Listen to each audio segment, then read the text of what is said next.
আজ তোমাদের সাথে শেয়ার করছি আমি দারুণ সুস্বাদু একটা রেসিপি।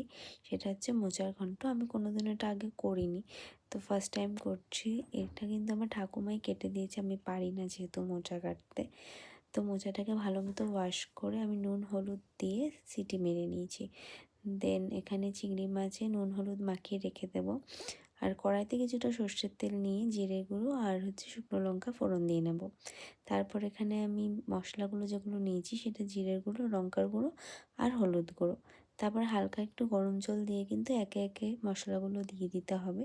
মশলাগুলো দেওয়ার পরে কিন্তু ভালো মতো কষে নিতে হবে।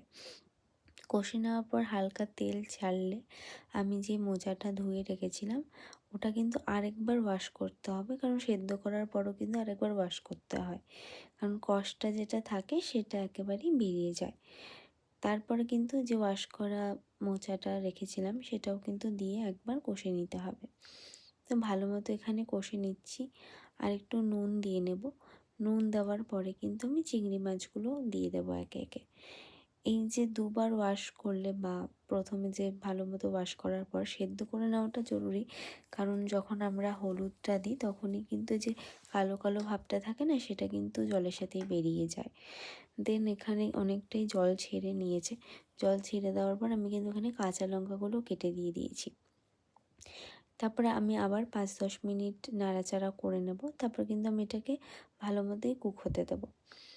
তারপর আমি এখানে জল দিয়ে মানে গরম জল করে রেখেছিলাম। ওই গরম জলটা দিয়ে কিন্তু অনেকক্ষণ ঢাকা দিয়ে রেখেছিলাম। ঢাকা দেওয়ার পরে দেখো এখানে জল শুকিয়ে গেছে। তারপর কিন্তু আমি দিয়ে দিচ্ছি এখানে শাহি গরম মশলা। শাহি গরম মশলা দিয়ে কিছুটা নাড়িয়ে কিন্তু আমি ঘি দিয়ে দেবো।